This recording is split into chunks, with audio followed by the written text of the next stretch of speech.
Hello there, folks. This is Joe Wazoo here. Just thought I'd make a quick video talking about how I go about debugging some troubles customers have. So here's a prime example. I got a database from a customer using a PTV program, and they're having a problem with the tag, not quite working like they want. So here you can. This is a PTV, so it's going to be displayed on a big TV, and the problem we're having is that this value here went back to 0. So I know nothing about this program. So what I do, my first step to interrogating a problem is I'll go to the display page they're talking about. So this George 1 here. And I'll right click on this first value here. And the second option from the top is this jump to. Now I like this feature because it shows me what behind the scenes works with this particular tag, or this particular element on the screen, I should say. So if I click on, for instance, well, the guy on the phone was telling me the production number is not working right. So if I go to this one here called production G1, it takes me to the left hand side and takes me to data tags over here, and it purposely highlights that particular tag. So that's kind of nice. It takes me right to that particular tag. While I'm in here, I'll take a look at some things. I can tell that this is an internal tag. I can see that it's retentive, which means that the PTV should keep the value if it loses power. That's where the complaint comes in. The customer has told me that they lost power, it went back to 0, so I got to look a little further. I look at format, there's nothing there. Oh, this is interesting here. Look at that. Okay. This, of course, pertains to if you wanted to input a value in here. It has nothing to do with whether the number actually goes above 100 from some counter, but this is if you wanted to put a number in. So that's, and also for charts and graphs, the range is there. Colors, nothing there. Alarms, nothing there. Triggers, everything looks good there. Plot, nothing. Okay, so I don't see anything here at the tag level that would indicate a situation. So the next step I do, team, is I'll go ahead and right click on this guy. Over here on the left, I'll right click and I'll choose define usage. I want to find out everywhere this tag is used in the database. So if I click this, bam, it takes me, in this case, to the data logger, and it looks like right here, we're going to log this data here, it looks like. Let me go to the setup just to look. We're taking a continuous sample once a minute. We're going to hold the last 7 files, no big deal. Okay, contents is fine, monitor. All right, so that just shows the first instance.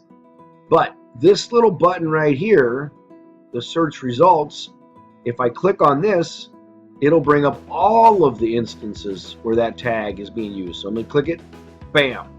If you look here, it brings up a pretty good list of stuff showing where the tag is being used. So the first place it took me was the data logger where I'm at here.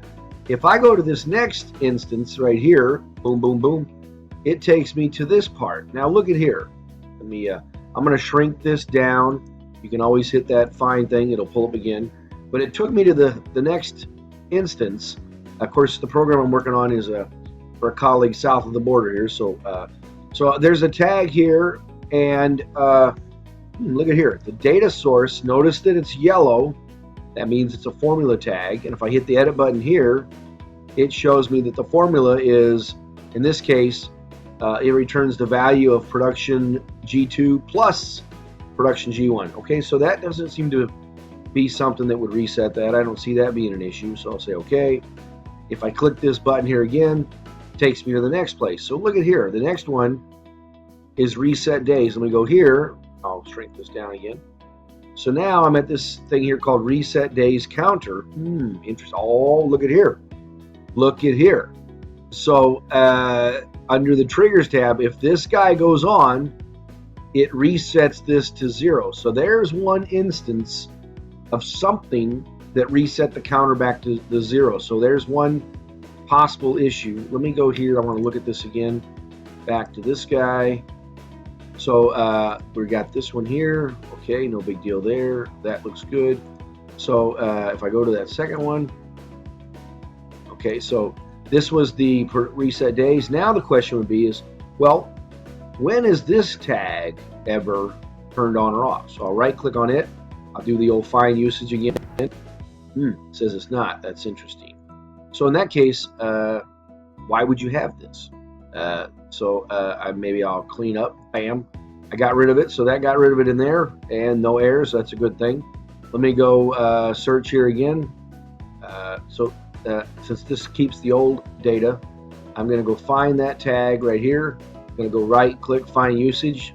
Do that again, bring up the new window. Okay, so now it's gone from there. So now I can look at some other places in here to find out where the problem might be. I don't think it's here. This is the tank. Let's look at this one here. Let's look at this one. Okay, here. Aha. So this takes us to this text button. Let's go to the properties of that. Nothing. Uh-oh, what's this here? Got something down here. Ah, look at here. This button, apparently if you press it, is resetting that value. So that could possibly be where the challenge is. Let's look at something else here. It's just a text button right there. It's okay. Let's look at something. Hold on. I want to look at the properties of this page. Is there something when the property of the page loads that would call it? No, I don't see it there. And the other place I want to look is over here under global. Okay, so we got two programs running here every second, and that's over here. And the next thing is I look in that program here to see if I see that production one. Well, I see a number here that sets it to 10. That's different. And right here, anything in here? I don't see it in this guy, but it is over here. So anyway, I just thought I'd quickly show you guys an example of how I go about interrogating the situation. I believe part of the problem that customers having is this button here may have been pressed or something when they first loaded it because, well, it's action control. Hold on, let me look at this a little further. That doesn't really make any sense because this is complex. This is a weird sequence. I don't know, this would be strange, but anyway, just thought I'd share with you guys a little bit of debugging. I'm going to have the customer look at this logic that doesn't quite make sense to me. Anyway, hey, thanks a lot. Have a great day. If you've got any questions or anything, team, feel free to post them or so forth. I try to get back to you when possible. Thanks a lot. See you later.